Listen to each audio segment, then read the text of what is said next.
오늘 우리가 함께 나누실 말씀은 사무엘상 11장 1절에서 11절까지의 말씀입니다.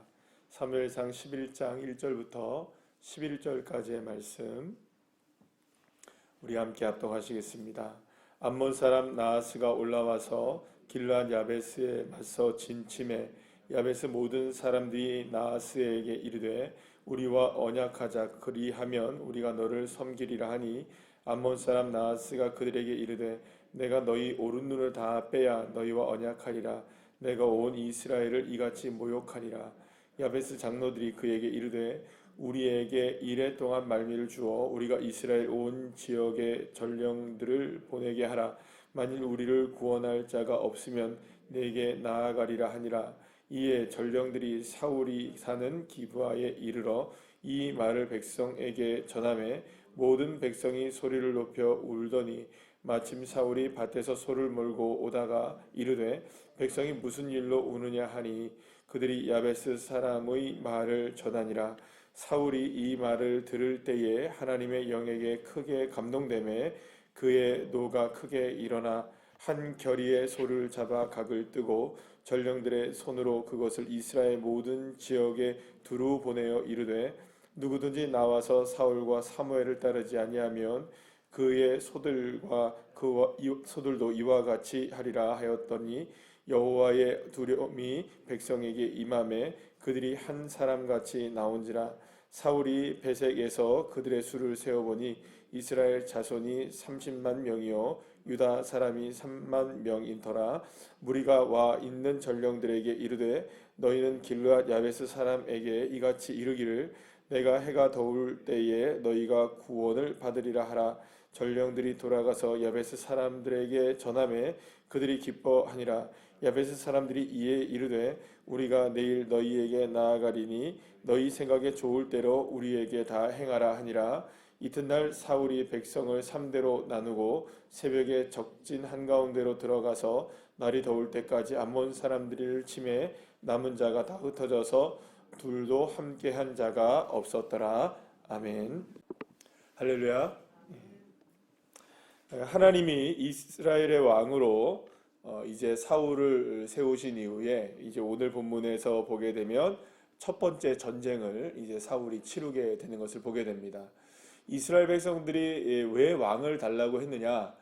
이 전쟁 때문이었거든요. 이 전쟁에 나가서 다른 나라를 보면 전부 다 왕이 앞장서고 이 모든 전쟁을 왕이 이끌어 가는데 이스라엘만 이 왕이 없었던 겁니다. 그러니까 이 전쟁을 나갔을 때에 우리를 이끌어갈 왕이 필요하다. 이게 이제 명분이었고, 그래서 이제 이스라엘 백성들이 그토록 왕이 세워지기를 원했던 것이었습니다. 그런데 이제 오늘 이제 보게 되면 첫 번째 왕으로 세워진 이후에 첫 번째 전쟁을 오늘 본문에서 치르게 되는 것을 보게 됩니다. 길르앗 야베스에 암몬이 쳐들어오게 됩니다. 이 암몬의 이 왕이 이제 나하스인데 이 나하스가 길르앗 야베스 사람들을 이제 뭐라고 얘기하느냐? 우리가 이제 길르앗 야베스 사람들이 이제 그 암몬에게 우리가 이제 너희들을 섬길 테니까 우리와 잘 지내자 이렇게 이제 이야기를 합니다. 그러면 항복을 한 거잖아요. 이미 항복을 했는데 이 암몬 사람이 뭐라고 얘기를 하느냐? 니들 눈 다 뺄 때까지 내가 다 할 거다. 그리고 또 이스라엘을 내가 모욕할 것이다. 이렇게 얘기합니다. 이 암몬은 여러분들 그 블레셋과 함께 이스라엘을 늘 괴롭혔던 이 가나안의 족속 가운데 하나입니다. 그리고 또 호전적이기도 했고 또 이 암몬 족속도 늘 이제 이스라엘에게 원수지간처럼 지냈던 족속이었기 때문에 이 암몬 족속이 이렇게 눈을 다 빼버리겠다 이러면 섬뜩하잖아요. 그러니까 이게 그 군사력으로 밀고 내려오니까 사실은 이 그 길르앗 야베스가 굉장히 그 다급했던 겁니다. 그리고 이 일은 결국 이스라엘의 전체 일이 되어지게 되죠. 그리고 또 사실은 이 그 군사력으로만 보자면은 여전히 사실은 이게 실제적인 군사력 말입니다. 실제적인 군사력으로만 보자면 가나안이 이스라엘을 압도하고 있었던 때였습니다.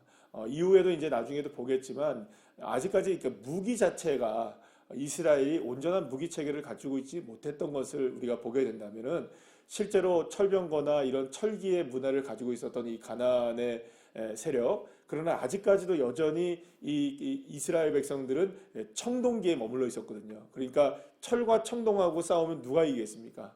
뭐 이건 당연히 이 철을 갖고 있는 사람들이 이길 수밖에 없는 거거든요. 객관적인 전력에서는 이스라엘이 가나안을 이길 수가 없습니다.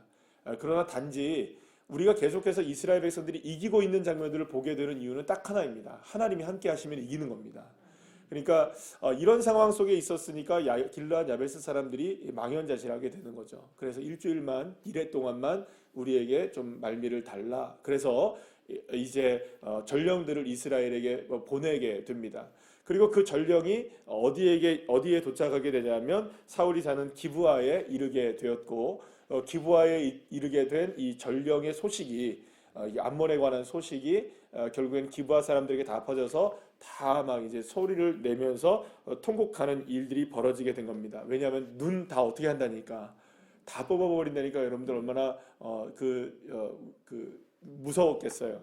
자, 그런데 이렇게 이제 2차 저차 해가지고 이렇게 전쟁이 벌어지게 되는 상황이 이제 이르게 된 겁니다. 자, 그런데 여러분 이런 전쟁이 일어나게 돼서 사실은 이 전쟁의 이야기는 오늘 본문 11절 말씀에 보면은 결국엔 암몬 사람들을 다 쳐서 흩어져서 둘도 함께 한 자가 없었더라. 여러분 이겼습니까? 안 이겼습니까? 이겼어요. 정말 이 왕을 세운 보람이 있습니까? 없습니까? 정말 있어요. 왜냐하면 지금 같은 경우에서 사람들이 우왕좌왕하는데 다 왕이 앞장서가지고 결국에는 이 암몬이라는 이 원수를 물리치게 되었으니까 여러분들 얼마나 놀라운 역사가 일어난 거예요. 그러니까 첫 번째 전쟁에서 보기 좋게 사울이 역시 우리가 왕을 세우기 잘했다 이 생각 듭니까? 안 듭니까? 그렇잖아요. 뭐 이스라엘이 먼저 쳐들어간 것도 아니고 침공을 해왔는데 이 전쟁에서 이렇게 딱 승리를 했단 말이에요. 그러니까 얼마나 여러분들 멋진 결과가 나왔잖아요. 왕을 세우기 정말 잘한 일이다 생각할 정도로 참 괜찮은 상황이 벌어진 것 같아요. 자, 그런데 여기서 보게 되면 6절 말씀 한번 봅시다. 사울이 이 말을 들을 때에, 그러니까 이 말은 뭡니까? 이제 암몬이 쳐들어와서 눈 다 뽑아버리겠다. 뭐 이 소식이 이제 들린 거죠. 그 소식 들을 때에, 그래서 이제 기브아 사람들이 다 망연자실해서 통곡하고 있는 그 소식을 들었을 때에 하나님의 영에게 크게 감동됨에 그의 노가 크게 일어났다 이렇게 얘기합니다. 그러니까 지금 이 사울에게 있어서 크게 노가 일어난 거예요. 그러니까 누가 쳐들어왔다는 사실에, 이 암몬이 쳐들어와서 이 상황이 이렇게 2차 전차 저렇게 됐다는 상황에 크게 이제 화가 나게 된 거예요. 그러니까 화가 났다는 말은 무슨 말입니까? 이 암몬 족속들 내가 가만두나 봐라 이렇게 된 거죠, 그죠? 그러면 여러분 이 감동은 누가 주신 겁니까? 하나님이 주셨어요. 그리고 또 이후에 또 이제 이 상황에 대해서 또 이제 다 전령들을 보내가지고 또 그 이스라엘 백성을 다 모으게 합니다. 그래서 몇 명의 군사가 모이게 되냐면 8절 말씀에 보면 이스라엘 자손만 30만 명, 그리고 유다 자손만 3만 명이니까 33만 명이라는 어마어마한 군사가 모이게 된 거죠. 자, 그래서 이것이 또 누가 한 일이냐? 또 여러분들 누가 하신 일입니까? 하나님께서 하신 일이었어요. 그래서 오늘 7절 말씀에 보면 여호와의 두려움이 백성들에게 임하여서 그들이 사울의 말을 듣게 되는 거죠. 그러니까 이 모든 일들이 다 누구의 은혜 가운데 지금 진행되고 있습니까? 다 하나님의 은혜 가운데 진행되고 있었어요. 그러니까 하나님이 이스라엘 암몬이 쳐들어왔을 때 그 일을 지금 진행하고 계시는 것은 물론 표면적으로는 지금 누가 일을 하고 있습니까? 앞장서서 사울이 앞장서고 있고 군사로 33만 명이 또 전쟁에 참가한 것도 백성들이 참가하고 있지만 그렇게 마음에 감동을 주고 역사하고 영권이 주어지는 그런 모든 상황들은 지금 다 누가 하고 계시는 겁니까? 하나님이 하고 계시는 거예요. 여러분들 믿으십니까? 하나님이 하고 계시는 거예요. 다 하나님이 하고 계시는 거예요. 자, 그러면 여기서 이제 우리가 생각해 봐야 될 것이 있는 거예요. 자, 왕을 세우시는 하나님, 그런데 그 왕이 이제 첫 번째 전쟁을 치른다. 그래서 하나님의 감동을 허락해 주시고 하나님께서 분노하게 하시고 하나님께서 이스라엘 백성들을 모으시게 하셔서 암몬과의 전쟁이 치러지는데요. 여러분, 이 일을 진행하는 사람이 누구라고요? 지금 표면적으로는 누가 지금 이끌어갑니까? 사울이 이끌어가는데 사울의 오늘 전쟁에 참여하는 그 모든 과정 속에서 짧은 과정들이 보여지긴 하지만 이 과정 속에서 사울이 하나님을 말하는 장면이 하나도 없어요. 여러분들, 우리가 이제 주목해야 될 바가 바로 이 부분입니다. 지금 하나님이 감동을 주셨죠. 그리고 또 이스라엘 백성들을 이끌어 가셨죠. 그래서 이스라엘 백성들도 물론 뭐 내일 우리가 다음번에 내일 본문에 이제 12절부터 이렇게 보게 되면 이제 이 부분에 있어서 이스라엘을 다시 한번 새롭게 하자 이제 이런 이야기가 나오긴 하는데, 어쨌든 오늘 본문에서 보게 되면 전쟁을 막상 치르는 그 과정 속에서 사울이 자, 우리가 하나님 여호와의 이름으로 나아가자, 하나님의 능력으로 우리가 이 일을 치르자, 이런 얘기가 한마디도 안 나와요. 이게 이제 여러분들 이전에 우리가 사사기의 말씀을 함께 나눌 때에 사사기에서 우리가 문제점으로 한 가지, 이스라엘 백성들의 문제점으로 한 가지를 봤던 것이 뭐가 있었냐면, 여러분들 기억나십니까? 따라합시다. 한 끗 차이. 기억나십니까? 안 나십니까? 나시죠? 우리 성도님들이 아주 똑똑하신 기억력이 좋으셔가지고 한 끗 차이인 겁니다.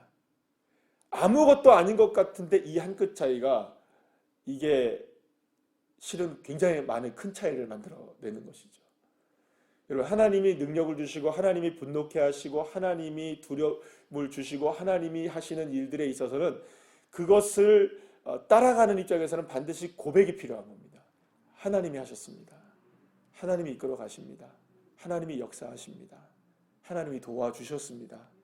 그래서 여러분, 우리가 사실은 그런 말씀 지난번에 드렸잖아요. 우리가 올라갈 때는, 여러분 수요일날 말씀드렸네, 올라갈 때는 우리가 주님의 은혜를 갈망해요. 왜냐하면 필요하니까. 그런데 올라가고 나서 내려올 때는요, 올라가서는 하나님의 은혜가 별로 그렇게 필요 없는지 주님을 언급하지 않을 때가 많아요. 왜? 이미 일을 이루었으니까. 그래서 여러분, 저와 여러분에게 정말 필요한 건 뭐냐? 어느 상황 속에서라도 주님을 의지하고 그걸 고백하는 것이 필요한 거예요. 그래서 사도 바울도 그런 고백을 하잖아요. 빌립보서에서 무슨 얘기를 합니까?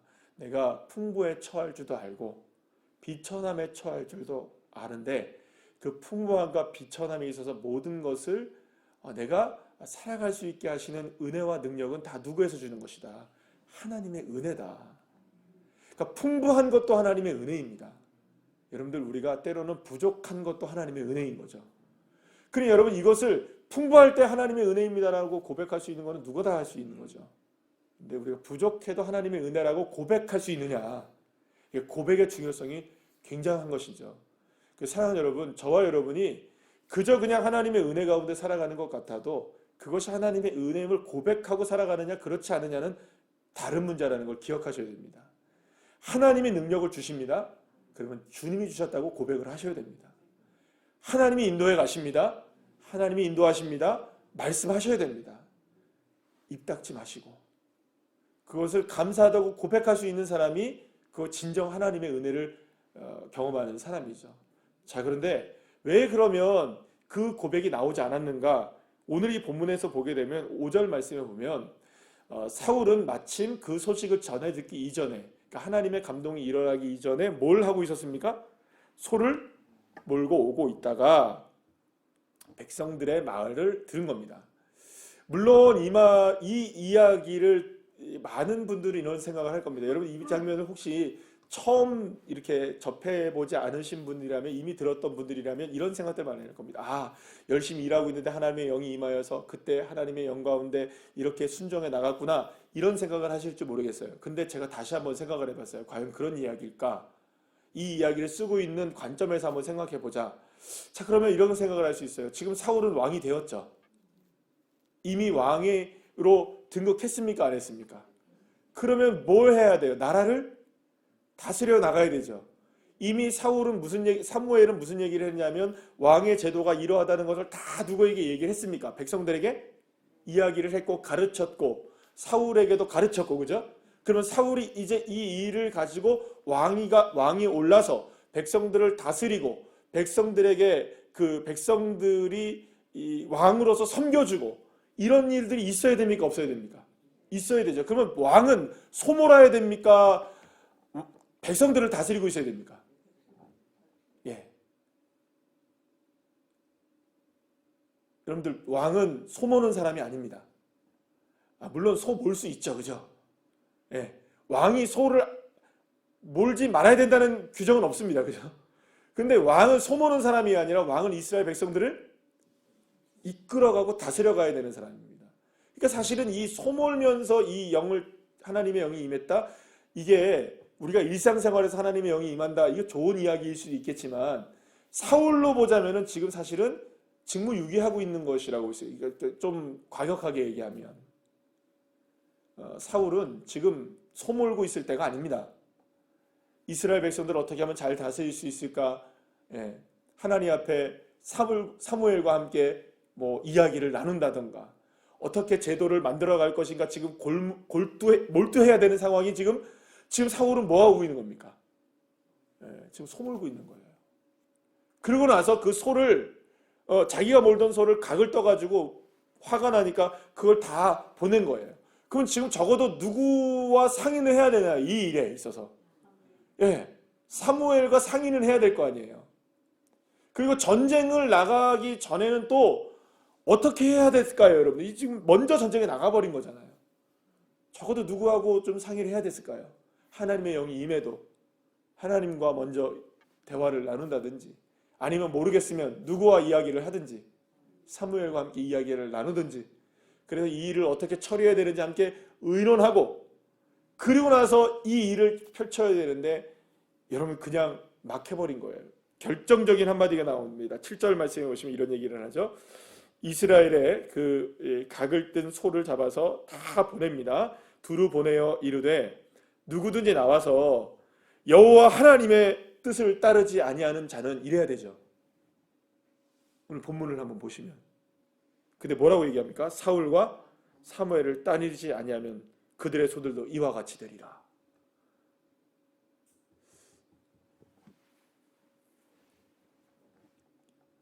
사울과 사무엘을 따르지 아니하면 지금 사울과 사무엘을 따르는 일은 중요한 일입니다.